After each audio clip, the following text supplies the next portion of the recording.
Ya Alhamdulillah wassalatu wassalamu ala rasulillah wa ala alihi wa sahbihi wa mawalah wa la hawla wa la quwata illa billahi wa ba'du. Kita lanjutkan kajian kita, masih membahas kitab Al-Jami' dari kitab Bulughul Maram, dan kita masuk pada hadis yang ke-11. Kita baca hadisnya.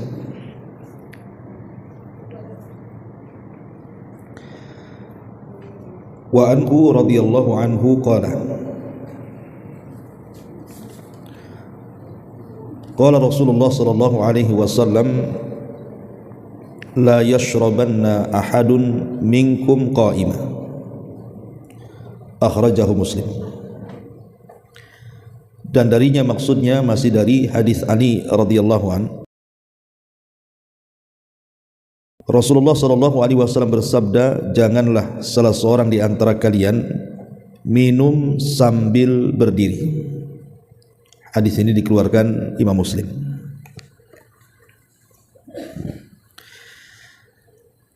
Ma'asyiral muslimat yang dimuliakan Allah Subhanahu wa taala, ada juga riwayat yang semakna dengan hadis ini. La yashrabanna ahadum minkum qa'ima faman nasiya fal yastaqi. Janganlah sekali-kali kalian minum sambil berdiri. Apabila dia lupa, maka hendaklah dia memuntahkannya. Hadis ini adalah hadis yang menunjukkan kepada kita tentang larangan tidak boleh minum sambil berdiri tanpa uzur. Tetapi para ulama ketika membahas tentang larangan dalam hadis ini, apakah kemudian larangan ini sampai kepada tingkat haram? Jadi kalau ibu minum berdiri itu berdosa karena hukumnya haram, ataukah hanya sekedar makruh saja? Lah, Imam Nawawi rahimahullahu taala menjelaskan bahwa minum sambil berdiri itu tidak sampai kepada haram, tetapi hanya sekedar makruh saja. Beliau mengatakan di sini, fadhahaba aktsarul ulama ila anna nahya anis syurbi qa'iman litanzihi la litahrimi. Kebanyakan para ulama bahwa memahami larangan dalam minum berdiri itu hanya litanzih, maksudnya dibawa kepada makruh, la litahrim, bukan dibawa kepada haram. Taib, sebelum kita jelaskan hadisnya, kita akan menjelaskan dulu tentang seputar adab-adab minum dulu, karena ini kan bagian daripada adab minum.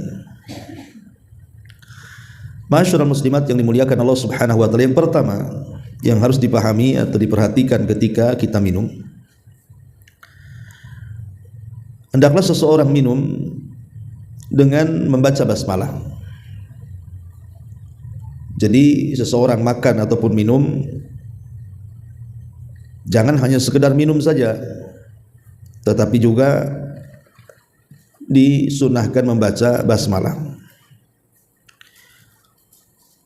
Kemudian juga yang kedua, kalau seandainya ibu dalam posisi rame-rame duduk, kemudian tekonya kan cuma satu, ya gelas banyak, tapi kan tekonya cuma satu, maka sebaiknya ketika menuangkan air minum itu dimulai dari arah kanan dulu, kemudian berkeliling sampai selesai. Karena itu ada hadis Nabi sallallahu alaihi wasallam, sakil qauma akhiruhum syurban. Berilah minum sebuah kaum itu sampai kepada yang terakhir yang minum. Kata ulama ketika memahami hadis ini, maksudnya adalah berilah minum dari sebelah kanan. Ini yang kedua. Yang ketiga, tidak minum dari mulut teko, tapi sebaiknya dituangkan ke dalam gelas. Kenapa demikian? Nabi SAW melarang dalam hadis yang dikeluarkan Imam Muslim, naha Rasulullah SAW an ikhtinatsil asiqqa an yashraba min afwahiha. Nabi SAW melarang tidak boleh minum dari sisi pecahan atau retakan gelas, dan tidak boleh langsung dari mulut bejana ketika minum. Kenapa demikian, Bu? Tentu ada alasannya. Ya, kok orang tidak boleh minum langsung dari mulut teko itu kok? Kenapa? Ini kan teko aku, bukan teko dia. Terus teranglah kan gitu. Pertama, Bu, kenapa dilarang? Karena kan kita tidak tahu dalam teko itu, apalagi tekonya tidak transparan ya. Lain kalau teko gelas, nampak isi airnya kan. Tapi kalau teko-teko zaman dulu itu kan biasanya pakai seng kan, pakai ya semacam seng lah, warna kuning apa gitu kan. Lah kita tidak tahu isi teko itu, barangkali ada binatang-binatang yang masuk ke dalam teko kan. Kemudian ibu minum dari mulut teko, tahu-tahu kemakan pula binatang tuh. Itu satu, ya. Takutnya ada binatang-binatang yang membahayakan. Ya. Kemudian yang kedua, yang namanya mulut teko ini, takut teko itu diminum bersama-sama. Kalau umpamanya kita minum dari mulut teko, boleh jadikan bekas dari mulut kita nanti nempel di teko tuh, Bu. Boleh jadi umpamanya mau menyebarkan penyakit kan, entah lagi flu, entah lagi apa kan. Kemudian nempel pula di mulut teko itu, diminum pula keluarganya, nyebar nanti penyakitnya. Ini juga di antara kenapa Nabi SAW melarang tidak boleh minum dari mulut teko. Tetapi kalau memang tekonya transparan, kayak teko gelas gitu kan nampak tuh ada apa-apanya di situ, dan tidak ada yang minum kecuali ibu sendiri dari situ, maka tidak ada masalah. Pertama karena nampak isinya, yang kedua karena memang tidak ada yang minum kecuali ibu di situ. Tapi kalau rame-rame ya sebaiknya jangan. Ini juga termasuk adab masalahnya kan, adab minum. Kemudian juga ada mutanafus fil ina. Kadang ada orang minum itu tidak bernafas, Bu. Main ambil gelas yang jumbo, kemudian ibu minum klok habis gitu ya. Kenapa? Karena ini bukan sunnah. Sunnahnya itu sebagaimana hadis Nabi SAW, beliau itu yatanafas fi syarabi thalathan. Jadi beliau kalau minum itu satu gelas itu dibuat 3 kali. Minum dulu berhenti, minum dulu berhenti, minum dulu berhenti gitu, Bu. Ngambil nafas-nafas sedikit-sedikit aja minumnya. Jangan langsung klak habis gitu loh maksudnya, Bu ya. Itu namanya menyelisih sunnah Nabi SAW, karena madorotnya takut keselak nanti, Bu ya. Apalagi orang yang capek, haus kan biasanya pengen puas tuh minumnya. Bukannya malah kesedap jadi penyakit kan, Bu. Jadi seseorang sebaiknya minum pelan-pelan, berhenti dulu, ngambil nafas, minum lagi. Begitu sunnahnya. Termasuk juga yang harus diperhatikan adalah adamun nafhi fil ina. Tidak boleh meniup saat panas. Kenapa? Karena ada hadis Nabi SAW melarang dari Abi Sa'id Al-Khudri radhiyallahu an, naha anis syurbi min thulmatil qadahi wa an yanfukha fi syarabi. Rasulullah SAW melarang minum dari bagian yang retak dari sebuah gelas dan melarang meniup di dalam minuman.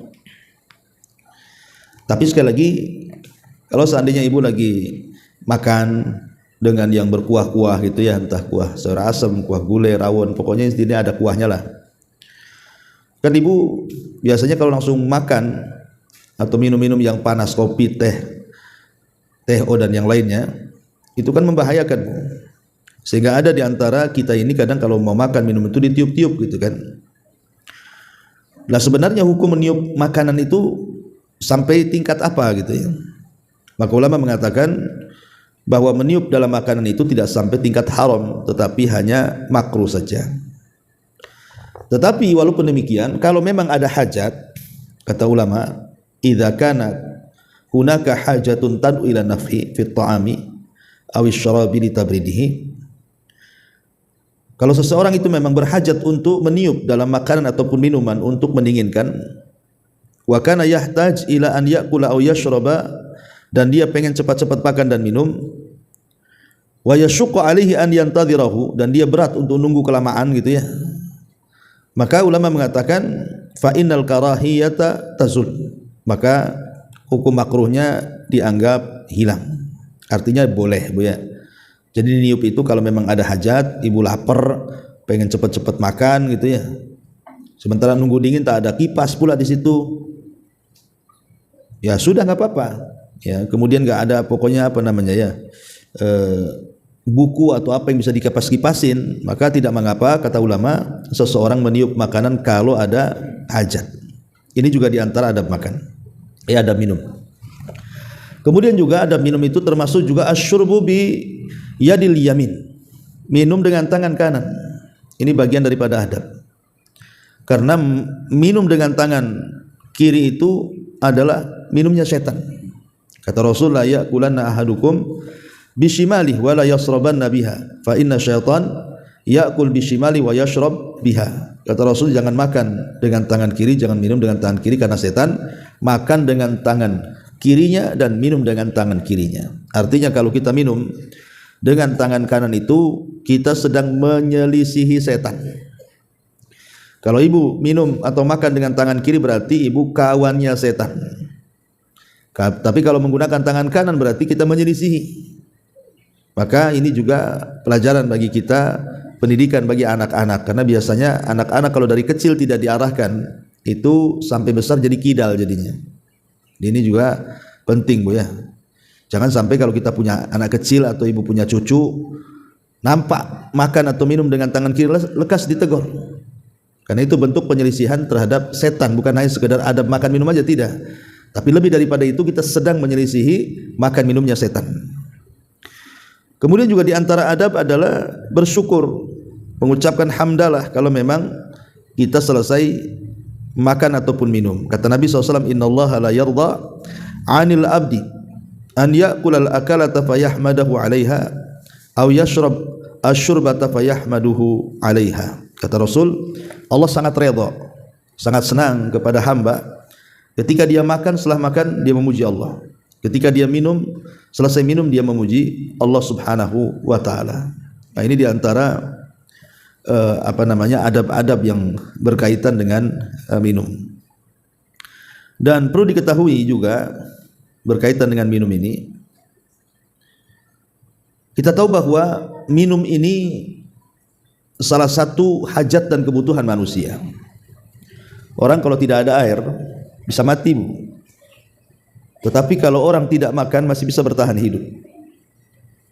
Tapi kalau orang tidak ada air, sebentar saja dia tidak akan bisa bertahan hidup. Sehingga minum itu bagian nikmat Allah Subhanahu wa taala terbesar dalam hidup kita. Wa ja'alna minal ma kulla syai'in hayy. Dan kami jadikan pada air itu segala sesuatu bisa menjadi hidup. Makanya kalau kita melihat tentang keutamaan sedekah, maka seafdol-afdol sedekah itu adalah sedekah dengan air. Sedekah dengan air. Jadi mana-mana yang butuh air kayak masjid, pesantren, atau mungkin desa-desa, tempat-tempat yang butuh pengairan air minum, kalau kita kemudian berinfak untuk mereka, maka itu seafdol-afdolnya sedekah. Kata Nabi SAW, afdolus sadaqah sadaqatul ma. Seutama-utama sedekah adalah sedekahnya air. Makanya pernah satu hari Imam Hakim itu yang mengarang kitab Mustadrak, kemudian biasa disebut-sebut kalau kita membahas hadis Nabi mesti di belakangnya kan rawahu Hakim, rawahu Tirmidzi, rawahu Muslim, rawahu Bukhari. Pokoknya dia adalah seorang pengeluar hadis, Imam Hakim ini. Jadi satu hari Imam Hakim ini, Bu, sakit, ada luka di badannya, dan dia sudah berusaha untuk mencari pengobatan ke sana kemari, tapi Allah takdirkan juga tidak sembuh-sembuh. Akhirnya satu hari dia hadir di majelisnya Imam Sabuni, hadir di majelis Al-Imam As-Sabuni.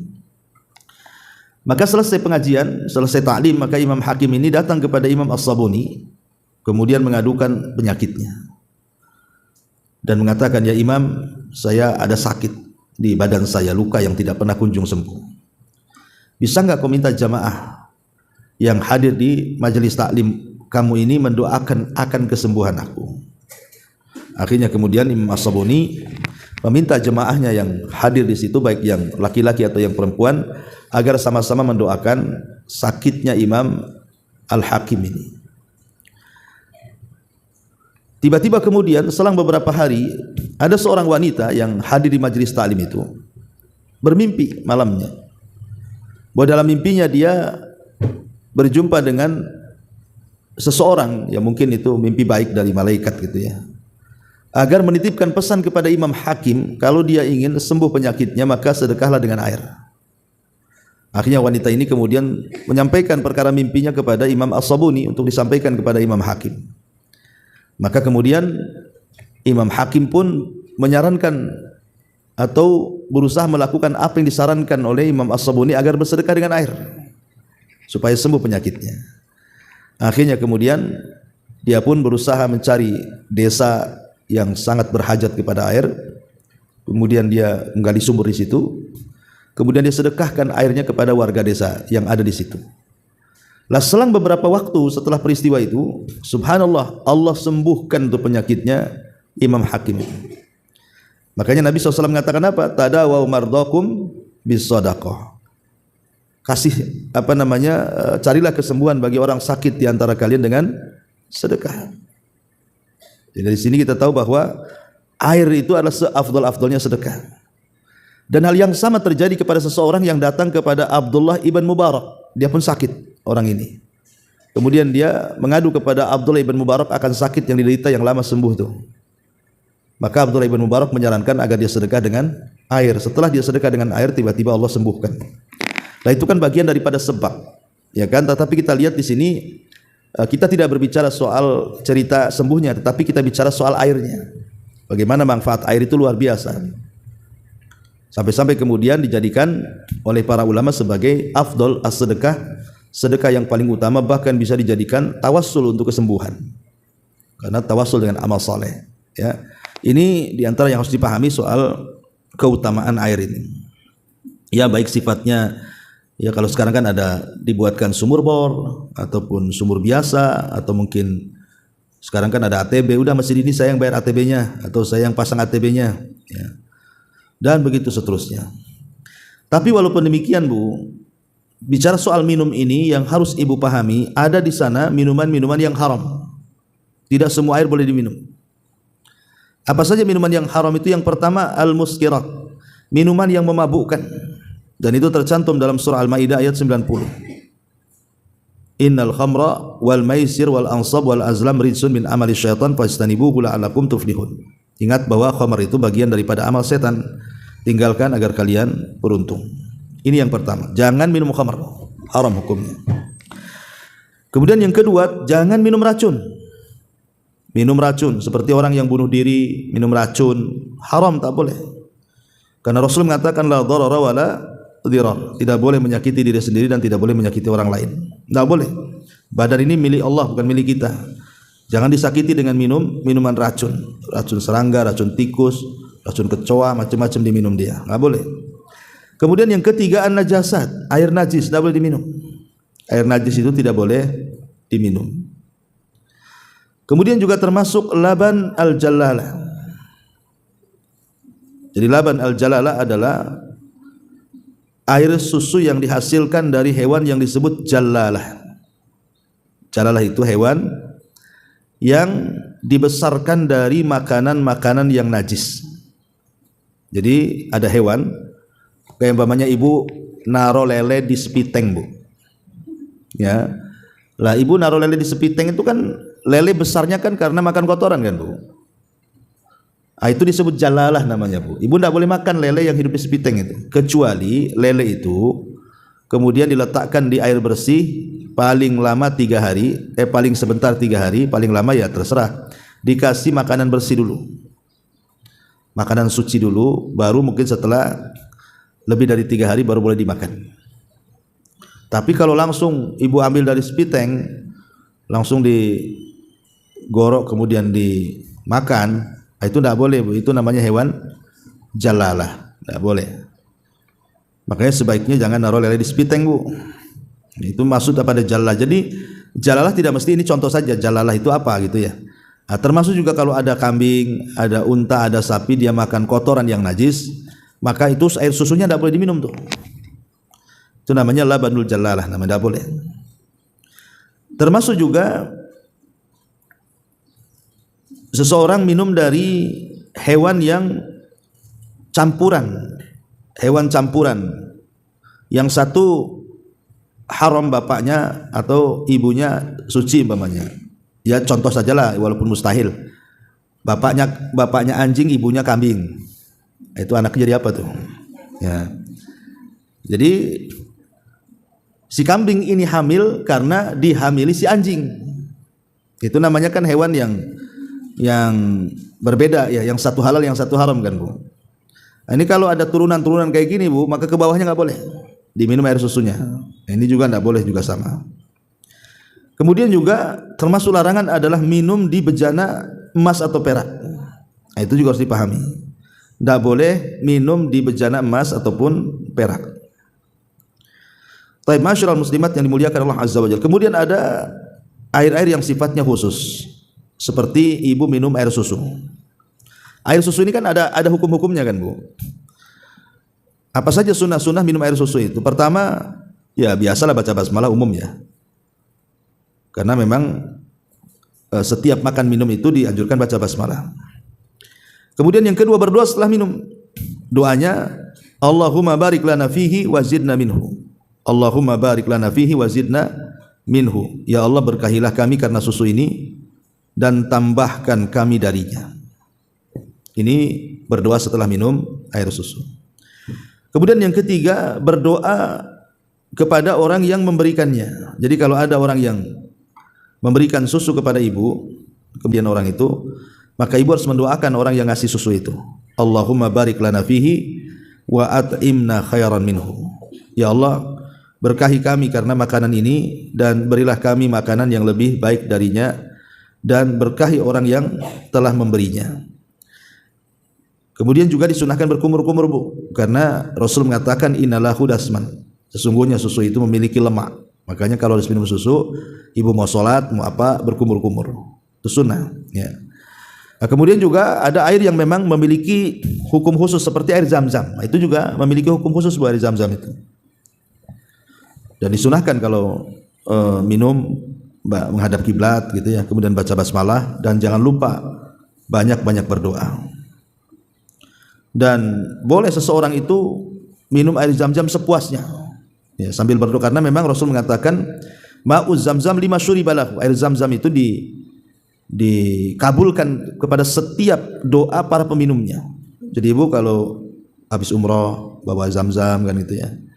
Jadi ibu bisalah untuk minum di rumah sambil berdoa gitu ya. Karena itu doa air zam-zam peminumnya pasti akan dikabulkan. Masyaallah muslimat yang dimuliakan Allah Azza wa Jalla. Kembali kepada pembahasan hadis yang kita bahas di sini, bahwa kita dilarang minum berdiri. Artinya kita disuruh minum duduk. Kita disunahkan minum duduk, jangan berdiri. Kenapa demikian? Sebab banyak sekali, kenapa Nabi SAW melarang ya tidak boleh minum sambil berdiri itu. Rupanya Nabi SAW 14 abad yang silam itu ketika mengatakan la yashrabanna ahadum minkum qa'ima. Janganlah salah seorang di antara kalian minum sambil berdiri. Ini kan alamat dari alamat nubuah Bu. Ini alamat kenabian. Nabi tahu akan madaratnya minum sambil berdiri. Walaupun Nabi tidak pernah meneliti seperti penelitian yang dilakukan orang sekarang kan Bu. Orang sekarang kan diteliti, setiap apa yang diucapkan Nabi kan diteliti. Oh rupanya bahwa orang minum berdiri itu bisa mengakibatkan gangguan sistem pencernaan umpamanya, bisa menjadikan perut kembung ya, kemudian juga bisa tersedak, bisa gangguan lambung dan begitu seterusnya kan kalau dalam ilmu kesehatan kan Bu ya. Bahkan saya pernah ngobrol Bu dengan salah seorang ikhwan lah di Batam ini, dia mengatakan betul lah Ustaz, Kenapa Nabi itu melarang kita minum sambil berdiri itu?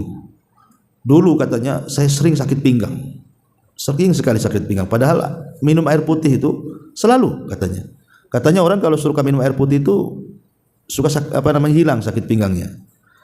Akhirnya kemudian saya terbaca kenapa Rasul melarang tidur sambil minum sambil berdiri. Jadi saya coba, saya tidak pernah minum sambil berdiri Ustaz, kata dia. Saya pokoknya dalam kondisi apapun pasti saya minum duduk.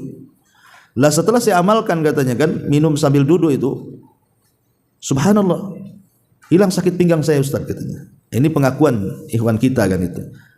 Ya kita yakin saja insyaallah kan, karena bagaimanapun Nabi SAW ketika melarang sesuatu itu pasti ada madaratnya kan.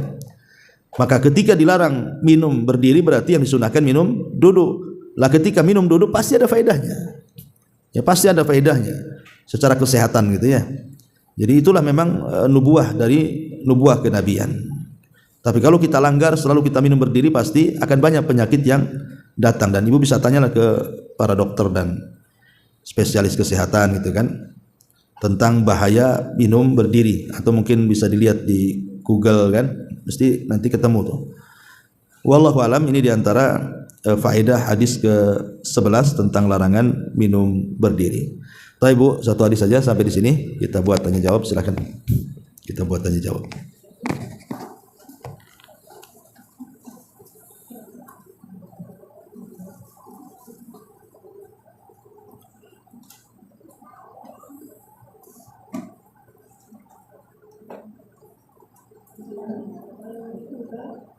Ya.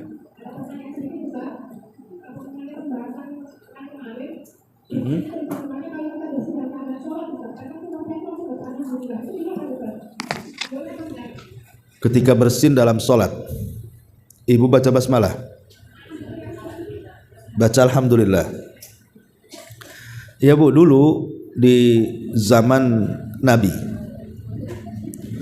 ada orang bersin. Di zaman Nabi itu ada orang bersin ketika sholat. Kemudian orang sebelahnya refleks Bu, dia menjawab, yarhamu. Jadi para sahabat yang sedang sholat itu semua melirik dia. Ketika semua sahabat melirik dia, dia nggak enati lah. Kenapa orang itu mandang-mandang aku, katanya. Gara-gara dia menjawab yarhamukallah. Akhirnya selesai sholat, maka dipanggil oleh Nabi SAW bahwa sholat itu ada kesibukan sendiri. Jadi tidak perlu membaca-baca yang bukan bacaan sholat.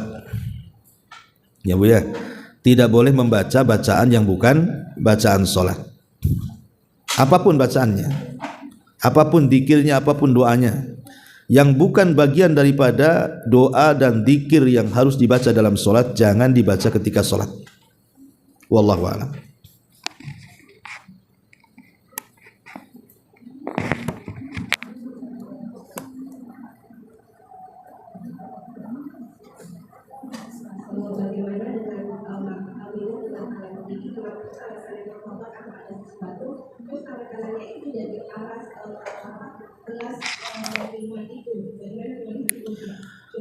Ya, alhamdulillah.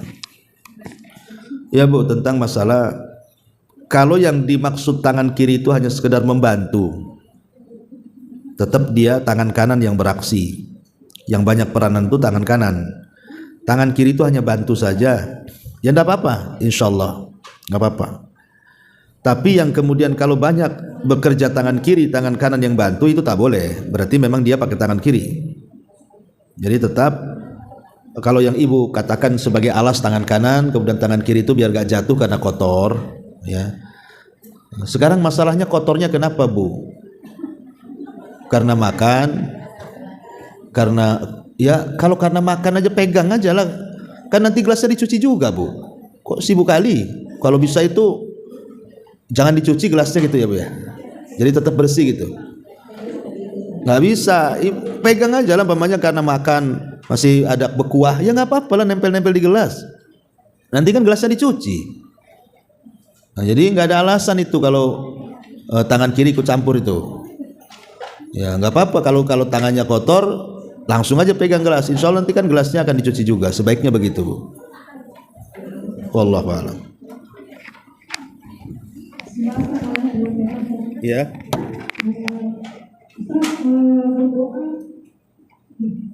Berdoa dalam sujud dalam bahasa Arab, tadi berdoa dan seperti itu maupun hadis dia berkebaikan luar biasa. Apakah boleh digunakan ketika sujud? Itu yang pertama. Kedua, apakah amal soleh yang dipakai untuk bertawasul akan mengurangi atau menghilangkan pahala amal soleh tersebut sehingga di akhirat kelak tidak akan mendapatkan ganjaran dari pahala amal soleh tersebut? Iya, alhamdulillah. Perihal doa menggunakan selain bahasa Arab, pada dasarnya dilarang dalam sholat itu. Karena sholat itu sifatnya tauqifiyah.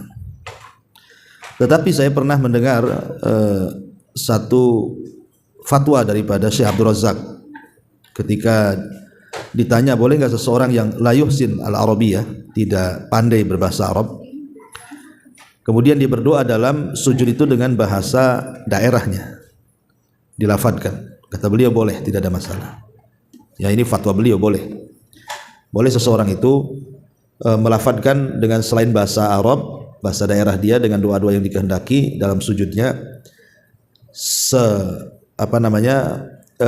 Kalau memang dia tidak la yuhsin al-arabiyah, memang dia tidak pandai dan tidak bisa berbahasa Arab, maka tidak mengapa. Tapi kalau bisa bahasa Arab jangan, kan dia bisa bahasa Arab. Ini yang pertama. Yang kedua, apakah tawasul dengan amal soleh akan mengurangi pahala amal soleh? Tidak.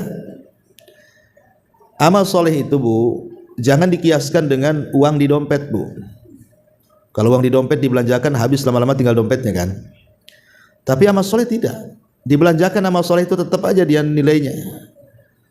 Makanya ketika Nabi mengatakan man fattara sha'iman kana ajru shaim, barang siapa yang memberi makan orang yang sedang berpuasa, maksudnya ketika iftar, ketika berbuka, maka dia dapat pahala orang yang berpuasa itu.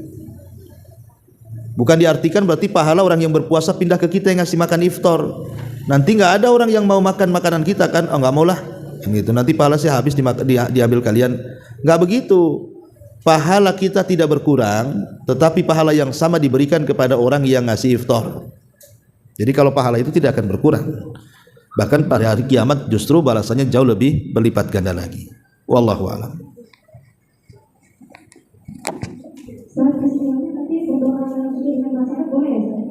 Boleh. Tidak masalah. Boleh. Ya. Iya.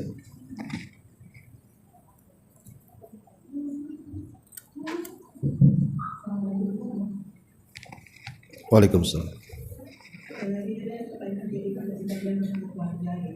Ya. Ada keluarga ini sebelum nikah itu istrinya itu sudah mempunyai 2 anak dan suaminya mempunyai anak juga dari istri yang sebelumnya. Sebelum nikah istrinya itu sudah menyampaikan ke calon suaminya ini bahwa setelah nikah dia akan membawa anaknya, dan sebelum nikah suaminya ini sudah setuju gitu. Berjalannya waktu setelah menikah, anaknya itu anak yang perempuan tadi mau dibawa ikut, dan keluarga itu sama suaminya tidak diizinkan Ustaz. Jadi anaknya itu disuruhnya tinggal bersama ibu mertua, mantan mertuanya gitu, bersama bapaknya. Tapi bapaknya itu sudah bekerja di luar daerah. Jadi yang dipertanyakan ini Ustaz, tindakan apa yang seharusnya, apakah harus kembali mengurus anaknya atau ikut bersama suaminya yang baru ini? Maksudnya cerai gimana? Ya, sama yang pertama itu cerai Ustaz. Jadi meninggalkan 2 anak. Iya, maksudnya dengan suami yang kedua ini kan suami kedua menolak anaknya. Belum cerai statusnya Ustaz. Oke. Ya sebenarnya sih salah, suaminya salah. Tidak perlu ada perjanjian di pranikah yang seperti itu karena itu bagian kewajiban dia. Jadi itu kan namanya perjanjian pranikah kan, Bu. Sebenarnya tidak perlu hal-hal yang merupakan kewajiban setelah nikah itu tidak perlu diperjanjikan. Seperti mamanya seorang janda menikahi duda atau sebaliknya. Kemudian masing-masing bawa anak. Lah anaknya itu sudah dianggap anak dia karena yang satu menikahi bapaknya, yang satu menikahi ibunya. Tidak mungkinlah kita hanya ingin ibunya nggak mau anaknya atau ingin bapaknya tidak mau anaknya. Nggak begitu. Karena Nabi SAW juga banyak menikahi janda, ada yang punya anak, ada yang tidak. Seperti contohnya kasus Ummu Salamah. Ketika Ummu Salamah mengatakan, ya Rasulullah, anak-anakku banyak. Tapi Rasul mengatakan, anak-anakmu anak-anakku juga. Jadi Nabi SAW menganggap walaupun itu anak dari bawaan istrinya, tetap dianggap anaknya. Harusnya kan seperti itu. Tidak boleh dia hanya pengen ibunya, tidak mau anaknya. Ini yang pertama. Yang kedua, kalau itu merupakan perjanjian pranikah, dikuatkan kan itu. Dan ketika sebelum menikah memang ada perjanjian seperti itu dan calon mau, setelah menikah kemudian tak mau, maka ini boleh menjadi alasan seseorang itu membatalkan pernikahan. Boleh. Dulu kan waktu sebelum nikah kita sudah janji. Kalau menikah orang tua ikut karena sudah tua. Kok sekarang udah nikah orang tua tak boleh ikut? Saya nggak maulah karena saya harus ngurus orang tua umpamanya. Nah, itu boleh dijadikan alasan untuk bercerai. Ya, termasuk juga kalau sampai anak-anak ini terlantar. Kalau anak-anak ini terlantar, maka berdosa kan, berdosa ibunya karena mencarikan bapak yang tidak soleh, dan berdosa juga bapak bawaannya karena dia tidak bertanggung jawab kepada anak bawaan istrinya. Jadi bagaimana solusinya, Ustaz? Ya, solusinya coba bicarakan lagi dengan suami yang sekarang ini. Bicarakan lagi, Bang, itu kan anak-anak saya, berarti kan anak kamu juga. Bicarakan lagi baik-baik, sentuh hatinya, kemukakan alasan yang tepat kenapa tidak boleh dan apa alasannya kenapa suaminya tak boleh, kan itu. Harus jelas alasannya. Nah, jadi seperti itu, wallahu a'lam.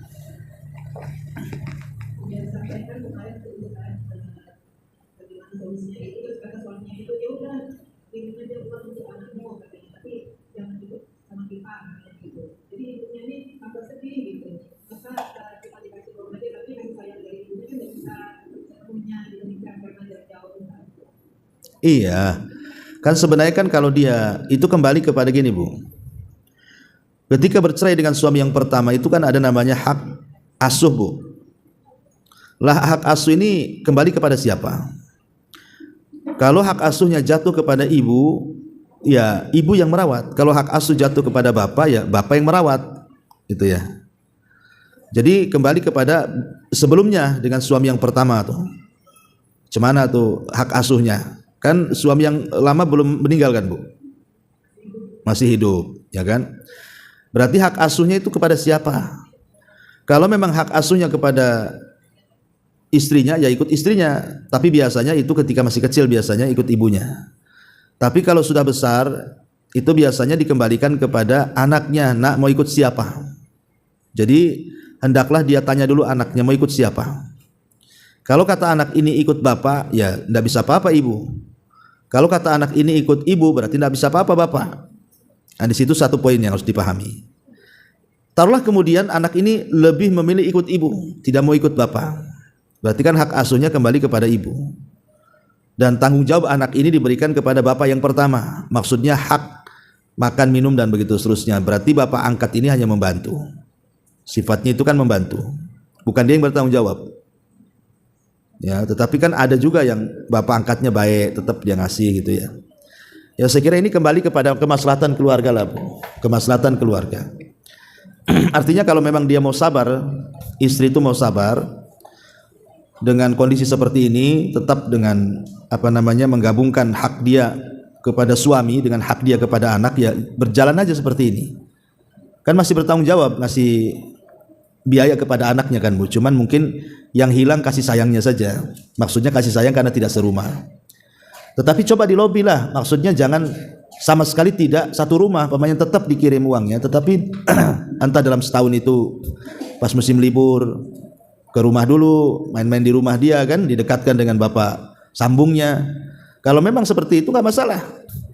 Tapi kalau umpamanya si suaminya ini sama sekali tidak mengakui itu bagian daripada anak sambungnya, ya ini kan akan memudaratkan anak.